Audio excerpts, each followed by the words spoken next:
সম্প্রতি বঙ্গবন্ধুর ভাস্কর্যে যে উপরে যে ন্যাক্কারজনক হামলা করা হয়েছে রাতের অন্ধকারে, সেই পিশাচদের প্রতি আমাদের তীব্র ঘৃণা, আমাদের নিন্দা প্রকাশের ভাষা নেই। দেশ যখন সানাই সানাই এগিয়ে যাচ্ছে মাননীয় প্রধানমন্ত্রীর নেতৃত্বে, তখন আমরা দেখছি বারবার পেছন থেকে এই দেশটাকে টেনে হিচড়ে পিছনে নিয়ে যাওয়ার প্রবণতা। 18 কোটি মানুষ ঐক্যবদ্ধ, যেমন 1971 সালে ঐক্যবদ্ধ হয়েছিলেন বঙ্গবন্ধুর নেতৃত্বে, একইভাবে এই 18 কোটি মানুষ মাননীয় প্রধানমন্ত্রীর নেতৃত্বে ঐক্যবদ্ধ। আমরা দেশটাকে সামনে নিয়ে যেতে চাই। আমি প্রতিবাদের কথা বলবো না, কারণ আমরা এখানে রাষ্ট্রের কর্মচারী। We are the part of the government, and we are the government under the leadership of Honorable Prime Minister. রাষ্ট্রের বিরুদ্ধে, দেশের বিরুদ্ধে, জনগণের বিরুদ্ধে যে কোনো ধরনের হামলা আমরা অবশ্যই এদেশের প্রচলিত আইন এবং প্রচলিত যে বিধি আছে তার মাধ্যমে সেগুলো মোকাবেলা করব। যারা সেদিন আমাদের অনেক সহকর্মী বলেছেন, আমি বি প্রেসাইজ, বক্তৃতা লম্বা করতে চাই না, এদের বঙ্গবন্ধু মানে হচ্ছে বাংলাদেশ। বঙ্গবন্ধু আমার দেশের সংবিধানের অংশ। বঙ্গবন্ধু এই দেশ দিয়েছেন আমাদেরকে, পতাকা দিয়েছেন, মানচিত্র দিয়েছেন, ভাষার স্বীকৃতি দেওয়ার ব্যবস্থা করেছেন। আমরা বাংলাদেশ বৈশ্বিক পরিমণ্ডলে উন্নয়নের যে ম্যাজিক হিসেবে নিজেদেরকে আবির্ভূত করেছে, তার সূত্রধর কারিগর বঙ্গবন্ধু শেখ মুজিবুর রহমান।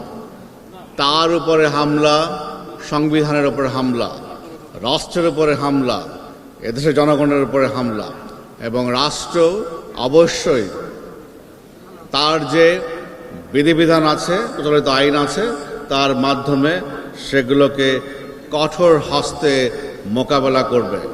আমরা রাষ্ট্রের কর্মচারী হিসেবে, রাষ্ট্রের অংশ হিসেবে 18 কোটি মানুষকে এটাকে অ্যাসিওর করতে চাই, এবং এটাকেই আজকে এই মঞ্চে দাঁড়িয়ে রিঅ্যাসিওর করতে চাই।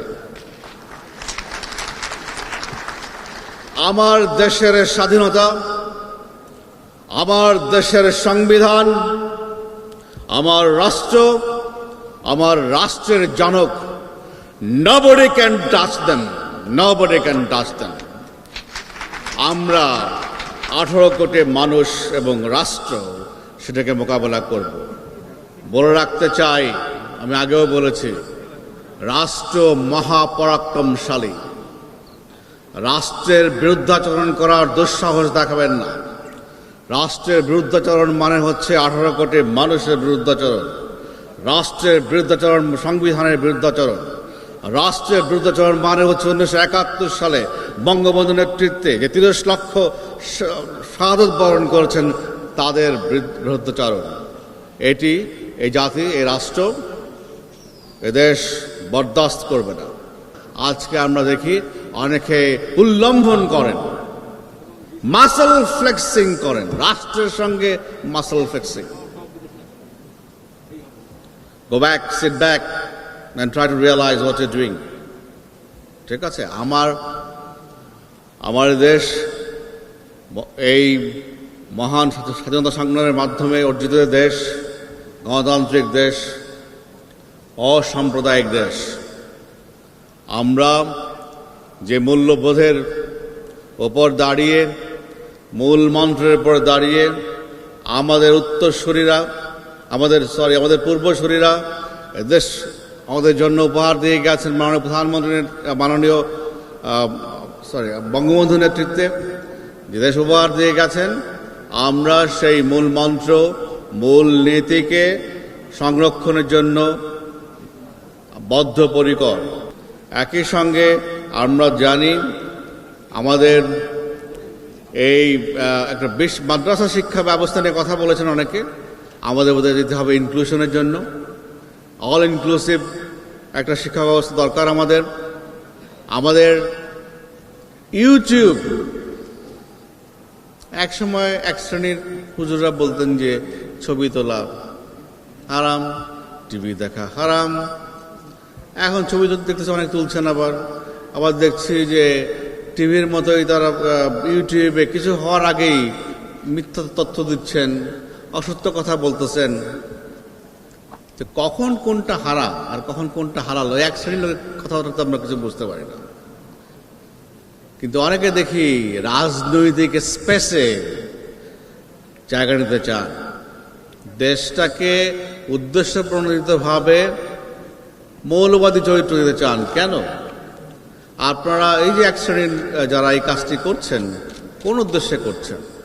আমার দেশ তো মৌলবাদী দেশ না, আমার দেশ তো শান্তিপ্রিয় দেশ, এবং ইসলামের যে ভার্সনটি আমাদের দেশে আছে শান্তিপ্রিয়।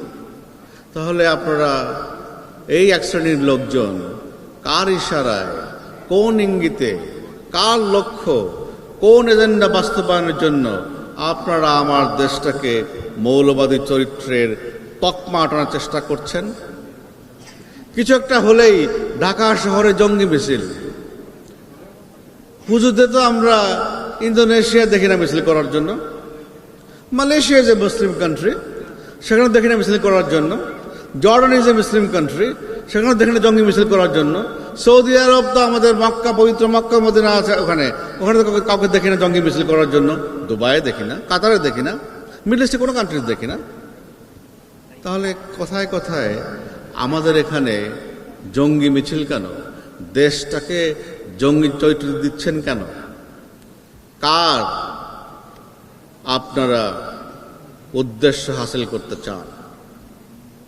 আজকে মিডল ইস্টে আমার মুসলমান ভাইদের রক্তে রঞ্জিত, দায়ী কে? গত সপ্তাহে ফ্রান্সে মুসলিম বিরোধী আইন তৈরি হয়েছে, দায়ী কে? সবচেয়ে বেশি মডারেট কান্ট্রি ছিল হচ্ছে এই ইউরোপের মধ্যে ফ্রান্স, সবচেয়ে বেশি অ্যাকোমোডেটিভ কান্ট্রি ছিল ফ্রান্স। সেই ফ্রান্সকে কারা মুসলিম বিদ্বেষী বানানো হলো? দেশে দেশে কারা পৃথিবীতে উন্নত এবং সভ্য দেশে মুসলমানদের দরজা বন্ধ করার ব্যবস্থা করছে? কারা? দেশবাসীকে, ধর্মপ্রাণ মানুষকে এই বিষয়টি উপলব্ধি করতে হবে। আমাদের বুঝতে হবে দুশ্মন কারা, কারা ফিতনা তৈরি করছে, কারা ফ্যাসাদ তৈরি করছে, ইসলামকে টেনে, ইসলামের বাতাবরণের আড়ালে ইসলামকে পিছনে নিয়ে যাচ্ছে। আইএস এবং আইসিস যে পরিমাণ, যে সংখ্যক মুসলমানকে হত্যা করেছে,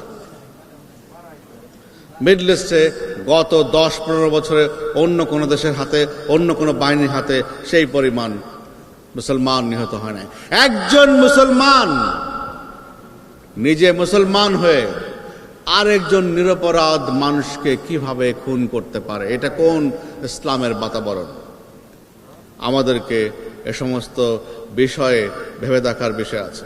ইউটিউব খুলেন, এক শ্রেণী আমি বলবো, সবসময় বলছি কিন্তু আমি, এক শ্রেণীর হুজুর ওয়াজ করতে আসেন, মাহফিল করতে আসেন, খালি ফাল পড়েন, খালি জাম করেন। এখন চেয়ারে যাবো, কিন্তু চেয়ার কিন্তু সিংহাসনে বসেন কিন্তু। অথচ আমার নবী করিম সাল্লাল্লাহু সাল্লাম মসজিদের কি বলে ইয়াতে সিঁড়িতে বসে রাষ্ট্র পরিচালনা করেন, মিম্বারের সিঁড়িতে বসে রাষ্ট্র পরিচালনা করেছেন। আর এক শ্রেণীর লোকজন মহাসিংহাসনে বসেন, একজন পিছনে বাতাস দেয়, পিছনের একজনকে গা টিপে। তো এরপরে এই ওয়াজ নসিহত শুনতে হয় এক শ্রেণীর লোকের কাছ থেকে, যারা খালি কথা খালি ফাল দেয়, এবং দেখবেন কি উত্তেজিত কথাবার্তা বলে। অথচ আমাদের মহানবী সাল্লাল্লাহু আলাইহি ওয়াসাল্লাম যতটুকু আমরা জানি, এখন তার আরবি নির্ভর না, এখন ইংরেজিতেও ইসলাম সম্পর্কে সাহিত্য আছে, বাংলাতেও প্রচুর লেখালেখি আছে, আরবিতেও আছে, বিভিন্ন ভাষায় আছে। এখন তো আর ওই জিনিস নাই যে একমাত্র আরবির উপর সবকিছু, বিভিন্ন ভাষায় আছে, চাইলেই সবাই পড়তে পারে। মোশে শ্যারন হাইফা বিশ্ববিদ্যালয়ের একজন Islamic scholar, who's a Jew Zionist, তার ওয়াজ শুনেন, তার বক্তৃতা শুনে ইসলাম সম্পর্কে কি অগাধ প্রগাঢ় পাণ্ডিত্য ইসলামের উপরে। আমি রিকোয়েস্ট করবো আজকে যাওয়ার পথে দেখবেন মোশে শ্যারন, ত্রিনিদাদের বিশিষ্ট ইসলামিক চিন্তাবিদ, নিউ ইয়র্কের একটা মসজিদের ইমাম আহমেদ নজর হোসেন ইংরেজিতে ওয়াজ নসিহত করেন, পড়ে দেখবেন কি অগাধ পাণ্ডিত্য। আর আমাদের এক শ্রেণীর হুজুরের ইউটিউব দেখেন, ঘৃণা ছড়ানো ছাড়া, উত্তেজনা ছড়ানো ছাড়া, জঙ্গির মতামত ছড়ানো ছাড়া, সন্ত্রাসী চেতনা ছাড়া হোয়াট দে আর ডিসেমিনেটিং। তো এই কারণে রাষ্ট্রের পক্ষ থেকে বোধহয় যারা আমরা এখানে বসে আছি, অন্য কাউকে বলে লাভ নাই, রেসপন্সিবিলিটি গোস টু আস, আমাদেরই করতে হবে এটা। এবং এখানে অল ইনক্লুসিভ এডুকেশনের ব্যবস্থা করতে হবে। আমরা চাই যারা মাদ্রাসা থেকে বেরিয়ে আসবে তারা রাষ্ট্রের সব জায়গায় আসবে, তারা খাস জমিতে মসজিদ বানাবে না আর খাস জমিতে মাদ্রাসা বানাবে না। আর বানায় একটা খাস জমিতে, রোড অ্যান্ড হাইওয়েজের খাস জমিতেই বসে গেল একটা ছাপড়া নিয়ে, পরে মাইক পরকালের ব্যবস্থা করার জন্য এই মাসের পরে মাস, বছরের পর বছর চললো এই বাইকিং। এই মসজিদ বানানো, মাদ্রাসা বানানো শুড বি স্টেট রেসপন্সিবিলিটি, যাতে করে এই খাস জমি বেদখল না হয়। একইভাবে যাতে আমাদের যারা মাদ্রাসা শিক্ষা ব্যবস্থা থেকে বেরিয়ে আসে তারা রাষ্ট্রের বিভিন্ন জায়গায় কাজ করে খেতে পারেন। আমি তো মাদ্রাসার কোনো লোকজনকে রাস্তায় দেখি না, কৃষি কাজ করছেন দেখি না, মৎস্য কাজ করছেন সেটা দেখি না। আমি কেন দেখি না? আমরা এই লোকগুলোকে, আমাদের যারা ইসলাম ধর্ম নিয়ে পড়াশোনা করছেন, আমাদেরকে অবশ্যই তাকে মেইন স্ট্রিমে আনতে হবে, দায়িত্ব আমাদের। এখানে স্ট্র্যাটেজিক যে পরিবর্তন আনতে হবে, কৌশলগত নীতিগত, সেই নীতিগত এবং কৌশলগত ব্যবস্থাগুলো আমাদের এখন নেওয়ার সময় হয়েছে। বাংলাদেশের মানুষের ধর্মের প্রতি যে আস্থা রয়েছে, আমরা ধর্মের প্রতি যে আমাদের আত্মনিবিষ্ট প্রগাঢ় আমাদের চিত্তের যে একটা ভিতর থেকে অনুপ্রেরণা আছে, সেটিকে পুঁজি করে কেউ ধর্মীয় হয়ে ব্ল্যাকমেইল করবেন, এটা হতে পারে না। ওই এক শ্রেণীর মানুষের বিরুদ্ধে, ওই যারা ব্ল্যাকমেইল করতে চান আমাদের ধর্মবিশ্বাসকে নিয়ে, তাদের বিরুদ্ধে অবশ্যই সতর্ক থাকতে হবে দেশবাসীকে। এবং রাষ্ট্রের অংশ হিসেবে ডেফিনেটলি আমরা আমাদের উপর অর্পিত দায়িত্ব প্রতিপালন করব। এটাকে অনস অ্যাগেন আমি যে শুরুতেই বলছি, আবার বলছি, we want to reassure and also assure, একথা বলে এবং বঙ্গবন্ধুর প্রতি আরেকবার শ্রদ্ধা নিবেদন করে, এদেশের সকল রুহানি আলেমদের প্রতি আরেকবার শ্রদ্ধা নিবেদন করে শেষ করছি। ভালো থাকবেন সবাই।